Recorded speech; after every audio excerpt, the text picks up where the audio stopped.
So, students, this is a new topic, index number for only commerce from part 2. Topic अत्यंत सोपा आहे. म्हणजे किती सोपा आहे तर सगळ्या सिलेबसमधला सगळ्यात सोपा टॉपिक आहे. फक्त तुम्हाला एक 5-6 फॉर्म्युले लक्षात ठेवायला लागतील आणि थोडंसं कॅल्क्युलेशन करावं लागेल. एवढंच फक्त याच्यामध्ये आहे, बाकी याच्यामध्ये कसलीही कॉम्प्लिकेशन्स नाही. आता कुठला टॉपिक सुरू करायचा म्हटलं की त्याला काही नवीन गोष्टी असतात, त्या आधी आपल्याला माहिती असायला, त्याच्यातल्या काही गोष्टी माहिती असायला लागतात, त्याच्यातले काही टर्मिनॉलॉजीज माहिती असायला लागतात, त्याच्यातले काही नोटेशन्स माहिती असायला लागतात. हे सगळं आपल्याला सुरुवातीला बघायचं आहे. Now late us see what do you mean by index number. It is a single ratio which measures the combined change of several variables between two different times, places or situations. म्हणजे हा एक आधी मुळात काय आहे, हा ratio आहे, म्हणजे दोन संख्यांचा भागाकार आहे असं म्हणूया आपण. तो कशातला तो बदल आपल्याला बघायचा आहे. कशातला बदल? काही व्हेरिएबल्स मधला बदल, वेळेनुसार किंवा त्याच्या जागेनुसार किंवा त्यांच्या असलेल्या परिस्थितीनुसार, सिच्युएशननुसार झालेला बदल. म्हणजे आपल्याला इंडेक्स नंबर हा जो शब्द आहे याचा अर्थ असा आहे की आपल्याला तो एक नंबर आहे, ती एक गोष्ट आहे की ते आपण इतका आहे असं म्हटलं की आपल्याला काहीतरी कळतं. फॉर एक्झाम्पल इथे निफ्टी म्हणून दिलेलं आहे, म्हणजे नॅशनल स्टॉक एक्सचेंज चा इंडेक्स नंबर, किंवा सेन्सेक्स म्हणजे बॉम्बे स्टॉक एक्सचेंजचा सेन्सेक्स. म्हणजे हे दोन्ही शेअर्सशी संबंधित आहेत. निफ्टी म्हणजे हा नॅशनल स्टॉक एक्सचेंजचा इंडेक्स नंबर आहे, म्हणजे तो काय किती, निफ्टी 1000 आहे की काहीतरी कळतं, निफ्टी 50,000 आहे की काहीतरी कळतं. हा बॉम्बे स्टॉक एक्सचेंज BSE किंवा सेन्सेक्स म्हणतो आपण त्याला. विशिष्ट कंपन्यांमधल्या शेअरची किंमत, इथे सुद्धा विशिष्ट कंपन्यांमधल्या शेअरची किंमत, म्हणजे स्टॉक एक्सचेंज कसं आहे, स्टॉक एक्सचेंजमधला व्यवहार कसा चालतो, किंवा आता स्टॉक एक्सचेंज चांगलं आहे किंवा आता स्वस्त झालंय किंवा महाग झालंय, या संबंधीचं काहीतरी आपल्याला त्या आकड्याकडे बघून कळतं. असा जो आकडा असतो त्याला आपण म्हणतो इंडेक्स नंबर. तसं थोडक्यात आपल्याला एक पर्सेंटेज हा सुद्धा एक इंडेक्स नंबरच असतो, की आपण कुठे होते आपल्याला कळण्यासाठी आपण तो कॅल्क्युलेट करतो. तो सुद्धा दोन गोष्टींचा भागाकार करून आपण काढतो. So that is what we call index number. आता हा इंडेक्स नंबर एकूण मुळात 3 टाईपचा आहे. Index number is of 3 types. First one price index number, हा किमती संबंधी आपल्याला माहिती देतो. क्वांटिटी इंडेक्स नंबर म्हणजे आपण वापरत असलेल्या गोष्टींबद्दल आपल्याला माहिती देतो, म्हणजे क्वांटिटी ती किती वापरतो त्याची माहिती देतो. आणि व्हॅल्यू इंडेक्स नंबर म्हणजे ज्या किमती वाढतात, किमती म्हणजे नुसती ही प्राइस आहे आणि ही व्हॅल्यू आहे, ह्या दोघांमध्ये फरक आहे. आपण 1 लिटर पेट्रोल 80 रुपयाला घेतलं म्हणजे त्याची व्हॅल्यू 80 रुपये झाली. असा 2 लिटर पेट्रोल 80 रुपयाला घेतलं म्हणजे व्हॅल्यू 160 रुपये झाली. That is what we call value index number. Total value आपण किती वापरतो त्याच्याशी संबंधित आहे. आता हे इंडेक्स नंबर कॅल्क्युलेट करण्यासाठी आपल्याला काही टर्मिनॉलॉजी बघायला पाहिजेत, ज्या आपण पुढे फॉर्म्युलात वापरणार आहोत. P0, P stands for price आणि 0 स्टँड्स फॉर बेस इयर. म्हणजे ही थोडक्यात कंपॅरिझन आहे. या वर्षी असलेलं पेट्रोलचा भाव आणि याच्या मागच्या किंवा त्याच्या आधीच्या वर्षी असलेल्या पेट्रोलचा भाव, म्हणजे कम्पेअर करण्यासाठी कुठली तरी एक बेस म्हणून घ्यावा लागतो आपल्याला. त्याच्याशी मी कम्पेअर करतो. मी हुशार आहे असं नुसतं म्हणून चाललं, मी कोणापेक्षा तरी हुशार आहे, म्हणजे कंपॅरिझन करायला पाहिजे. तसंच आहे हे P0 price of commodity in base year, आणि P1 म्हणजे price of commodity in current year. Same quantity Q0 quantity of the commodity in base year, Q1 quantity of the commodity in current year. त्याच्यानंतर W हा एक त्याच्यामध्ये वापरलं जातं. W म्हणजे weight assign to a commodity. त्यामुळे ही terminology आहे की जी तुम्हाला माहीत असणं गरजेचं आहे. म्हणजे हे तुम्हाला मी सांगितलं, व्हॅल्यू इंडेक्स नंबर म्हणजे P इंटू Q, म्हणजे प्राइस आणि क्वांटिटीचा गुणाकार केला की आपल्याला व्हॅल्यू इंडेक्स नंबर मिळतो.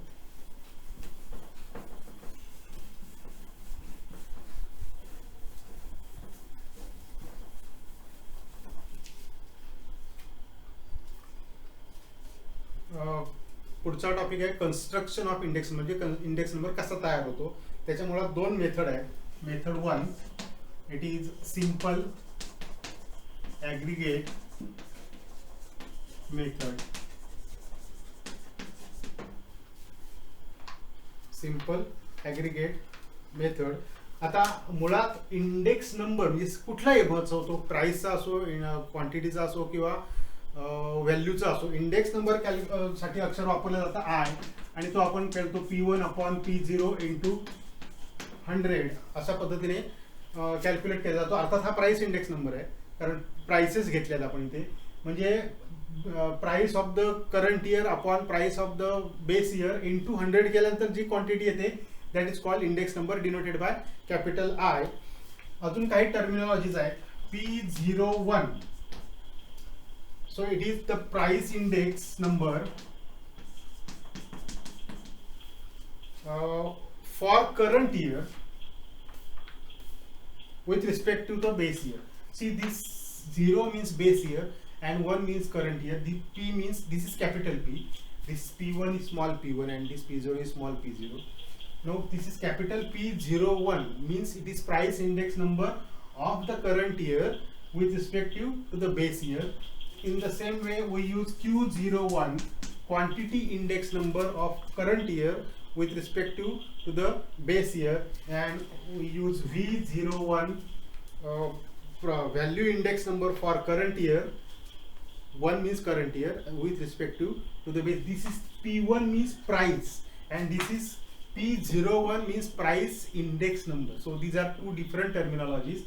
P stands for price index number with respect to the base year of the current year, like this. So P01, Q0 and V01, these are three index numbers: price index number, quantity index number and value index number. Only index number is denoted by P1/P0 into 100. Now let us see formulas for this first simple aggregate method. First we'll see formula for P price index number, or you can use P01, that is equal to summation P1 upon summation P0 into 100. The basic thing you have to remember, एकच गोष्ट अशी लक्षात ठेवा की कुठलाही index number काढायचा म्हणजे काय करायचं की प्राइसेसची बेरीज करायची करंट इयरच्या, त्याला प्राइसेसच्या बेरीजने भागायचं बेस इयरच्या आणि गुणिले 100 करायचं. समेशन मीन्स बेरीज. समेशन जसं आपण स्टॅटिस्टिकमध्ये समेशनचं कॉलम तयार करतो आणि मग त्याचे म्हणजे कॉलम तयार करतो बेरीज करतो, तसं सेम ह्या फक्त कशाच्या प्राइसेस आहेत, ह्या करंट इयरच्या प्राइसेस आहेत, बेस इयरच्या प्राइसेस. एक उदाहरण घेतलं की तुम्हाला लगेच कळेल. तसं दुसरा quantity index number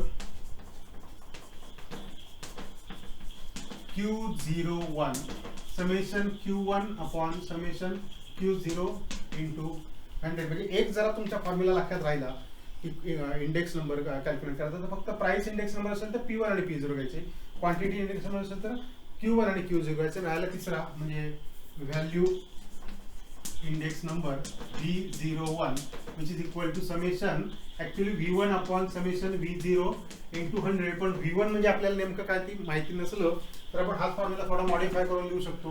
summation V1 means product of P1 and Q1 and V0 means product of P0 and Q0 into 100 असा आपल्याला फॉर्म्युला येतात. म्हणजे हे तीन फॉर्म्युले आपण लक्षात ठेवले की आपल्याला सहज सिंपल ॲग्रिगेट मेथडने इंडेक्स नंबर कॅल्क्युलेट करता येईल. Price index number, quantity index number आणि value index number.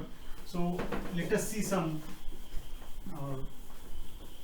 Now the main aim of this session is to solve examples based on these three formulas: price index number, quantity index number and value index number. First example we will take, calculate price index number P01.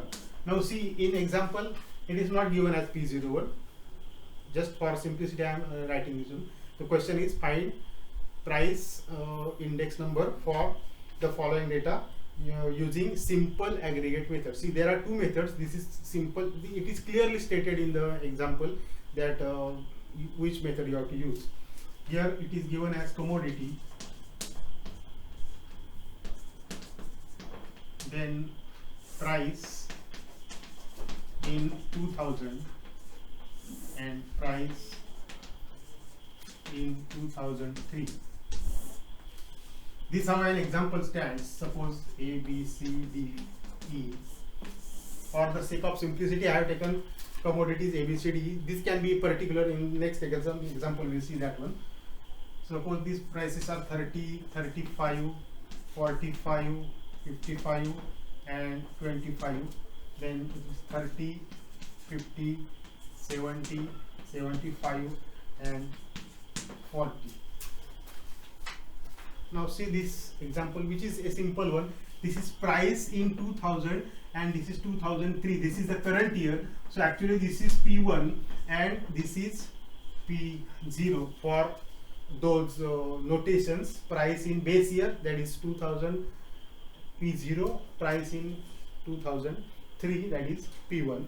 Now the formula is P01 is equal to summation P1 upon summation P0 into 100. So once you note it down which is P1 and which is P0, only you have to make sum of this and sum of this. So sum of this is P0, that is 5 plus 5 plus 5. This is 0, 2, 4, 4 plus 5, 9, 9 plus 4, 13, 13 plus 6 is 19. And then price in this year, that is 5 here. So we see summation P1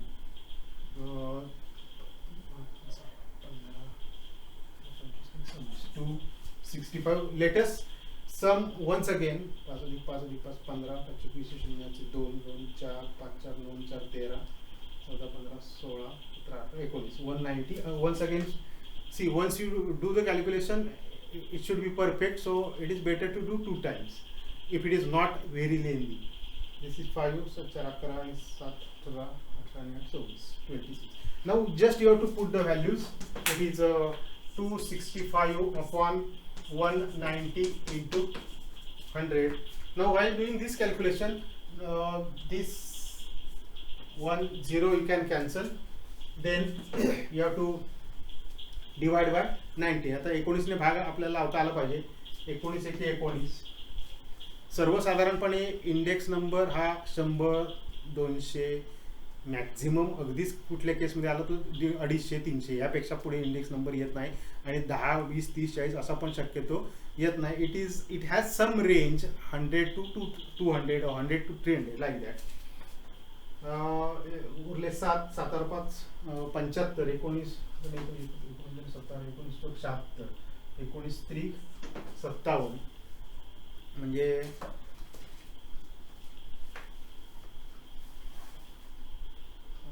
75. So it is 75, 57. So it is 13 point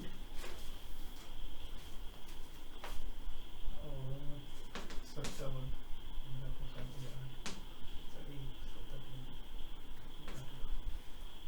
So suppose you have one more 0, so it will be 19. So into 10. So it will be 139.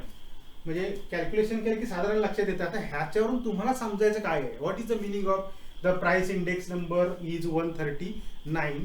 म्हणजे 2000 साली असलेल्या किमती या commodity आहेत. Commodity म्हणजे काही पदार्थ आहेत असं म्हणूया आपण, त्याला वस्तू आहेत. आपण ज्या दुकानात जाऊन खरेदी करू शकतो अशा कुठल्याही वस्तू आहेत. 5 फॉर एक्झाम्पल 5 घेतले आहेत. त्यांच्या 2000 साली किमती ह्या होत्या, 2003 साली त्याच्या किमती ह्या होत्या. याचा अर्थ महागाई 139% झाली. याचा अर्थ आज ज्या वस्तूची किंमत 100 रुपये आहे त्या वस्तूची 2003 साली किंमत 139 रुपये झाली. याचा अर्थ 39 रुपयाने 3 वर्षामध्ये 39 रुपयाने प्राइस वाढली असं याच्यावरून आपल्याला कळतं. That is what we call price index number. तो काहीतरी दाखवतो. या 2003 साली आपल्याला ज्या वस्तू मिळाल्या त्या 2000 साल्याच्या कंपॅरिझन मध्ये 39 रुपये महाग मिळाल्या असं त्याचा अर्थ.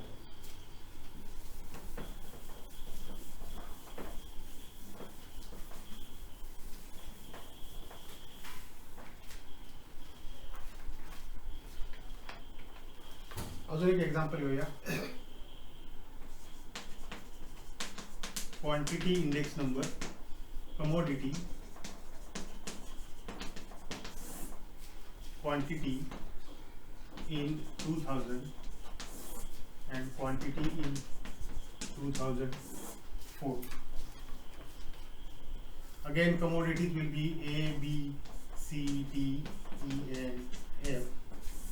So let us have some more commodities here. 30, 55, 65, 70, 40, 90, then 40, 60, 70, 90, 55 and 95. Now the example is same, only quantities are given. Here the base year is 2000 and here the current is 2004.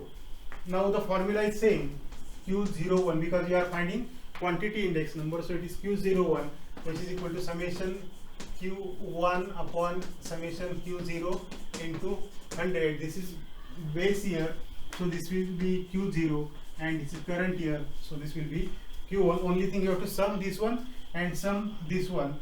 This is 0, 1, 10, 14, 20, 31, 32, so 350 and 0, 8, 10, 15, 15, 410.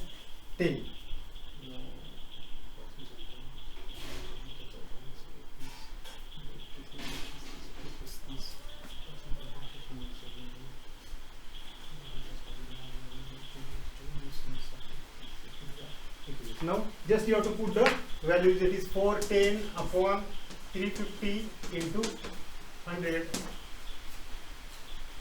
it is 350. Now you have to divide 410 by 35, so you can make it list first. You can divide by 5 here, so 7, 5,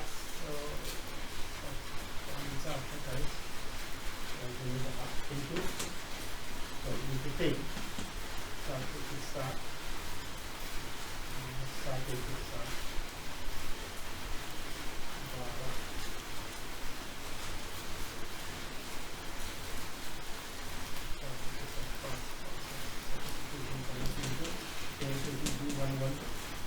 इथे तुम्हाला याचा अर्थ असा कळेल की 2000 सालात आपण ह्या क्वांटिटी इतक्या वापरत होतो, समजा किलोग्राम असेल, एक गोष्ट आपण 30 किलो वापरत होतो, 2000 साली आपण 4 साली ती 40 वापरायला लागलो. म्हणजे क्वांटिटी आपण किती वापरायला जास्त लागलो, त्याचा अर्थ असा आहे की 17% जास्त आपण वापरायला लागलो. की जर समजा आपण 2000 मध्ये एखादी गोष्ट आपण 10%, 100% वापरत होतो, तर ती आपण इथे 17% जास्त वापरतो. क्वांटिटी किती आहे, प्राइसचा इथे काही संबंध नाही, क्वांटिटी किती आहे.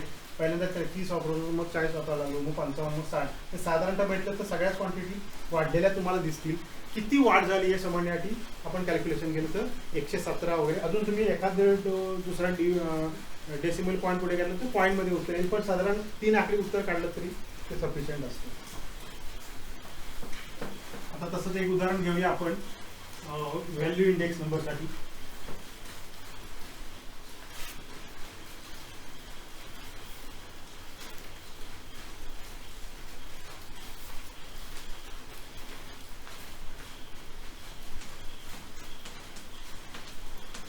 commodity,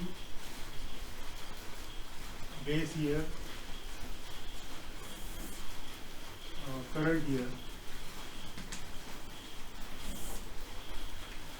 Now here we'll make 2 columns, one for P0, Q0, P1, Q1 means for base year the price and for base year the quantity. Same for current year the price and for current year the quantity. Suppose commodities are P, Q, R, S and T. Suppose we have taken the 5 commodities: 10, 6, 20, 4, 30, 7, 40, 8 and 53. Same 67, 76, 88, 99 and 105. Now as you want to find value index number means V01, which is summation V1 upon summation V0 into 100. That means This is summation P1 Q1 upon summation P0 Q0. That means you have to do this product into 100. That means you have to make two more columns, P1 Q1 and one more column, P0 Q0. See, this is P1 and Q1, so multiplication of these two.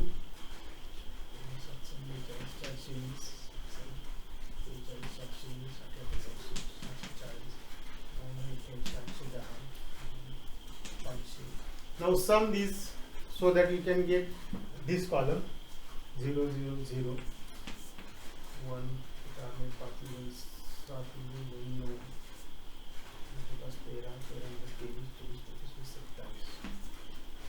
So this is value of P1 Q1, or you can call V1. Now this is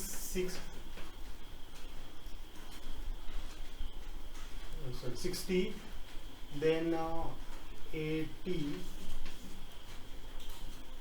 210, 320 and 150, 0.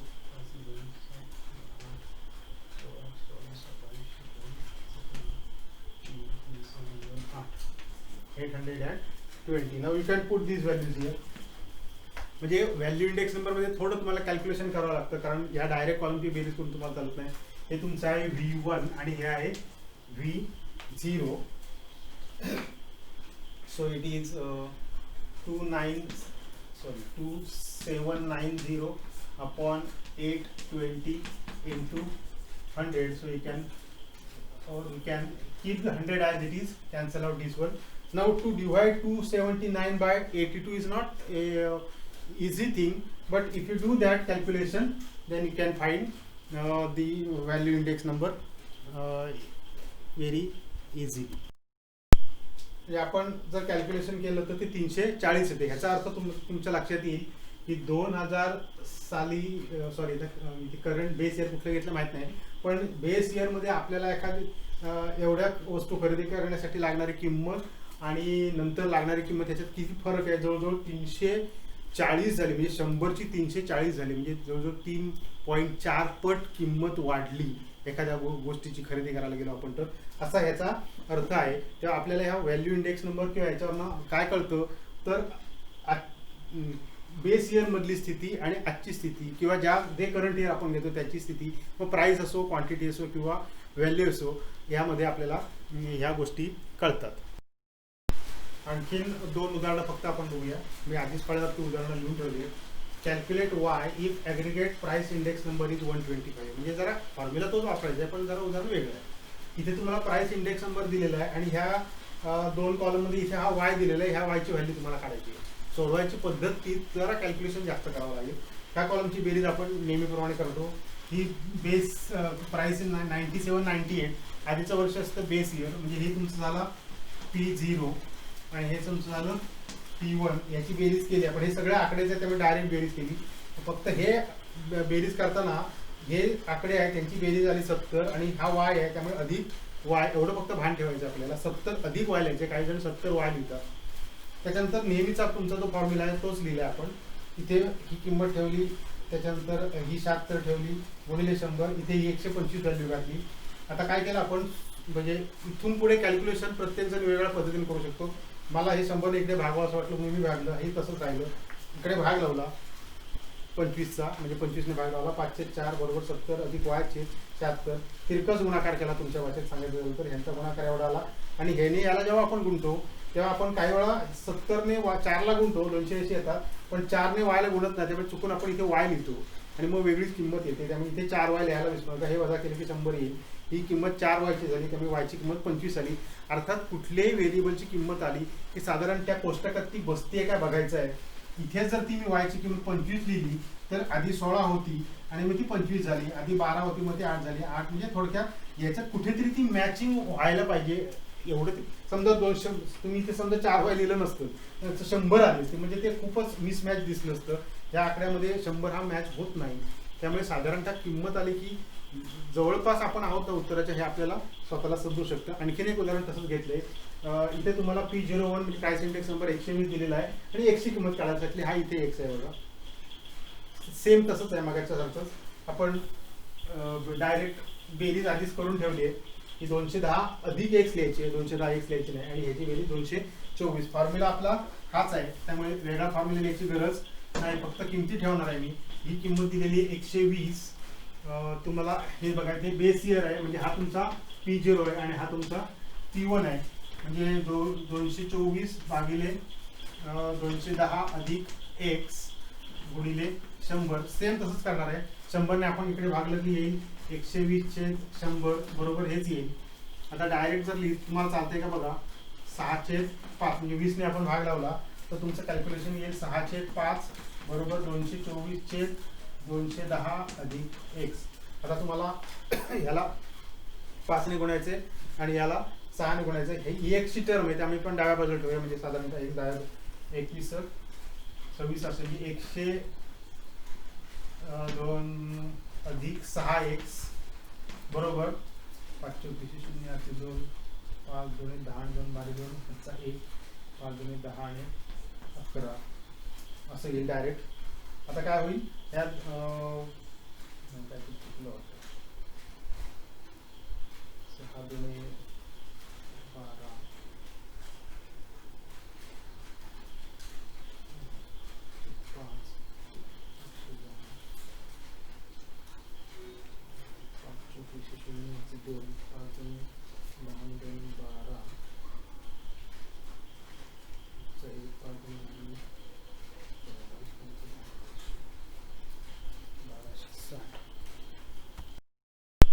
हा बघा जरासं इथे बेरीज चुकली होती. 224 ऐवजी 324 पाहिजे. इथे 324 ठेवली की हा गुणाकार तोच राहील आणि 5 × 324 केले 1620 येईल. म्हणजे 6x बरोबर 1620 वजा 1260. आता हे आपल्याला वजाबाकी फक्त करता आली पाहिजे. 0 12 6 गेली 6 1 7 3 गेली 3 म्हणजे 360 येईल. आणि 6x बरोबर म्हणजे 6x बरोबर 360 म्हणून x बरोबर 360 भागिले 6 म्हणजे 60 असं उत्तर येईल. इथे सुद्धा पुन्हा एकदा बघायचं, याच्यात ते मॅच व्हायला पाहिजे. हे 74 आहे म्हणजे हे 74 पेक्षा थोडं कमी असल्याचं सांगा, कारण ह्या सगळ्या क्वांटिटी याच्यापेक्षा कमी आहे, त्यामुळे 60 ही तुमची क्वांटिटी इथे मॅच होते. त्यामुळे अशा पद्धतीने आपण तेच फॉर्म्युले आहेत, फक्त एक्स आणि वायच्या किमती काढा असा वेगळ्या पद्धतीचा प्रश्न येऊ शकतो. म्हणजे याच्यात एकूण 5 प्रकारचे प्रश्न येऊ शकतात. प्राइस इंडेक्स नंबर कॅल्क्युलेट करा, क्वांटिटी इंडेक्स नंबर कॅल्क्युलेट करा, व्हॅल्यू इंडेक्स नंबर कॅल्क्युलेट करा किंवा त्याच फॉर्म्युल्याचा वापर करून एक्स किंवा वायच्या किमती काढा. आता खरं म्हणजे पुढच्या सेशनमध्ये आपण जी दुसरी मेथड आहे ती बघणार आहोत, वेटेड प्राइस इंडेक्स नंबरची. आत्ता आपण इथे थांबूया.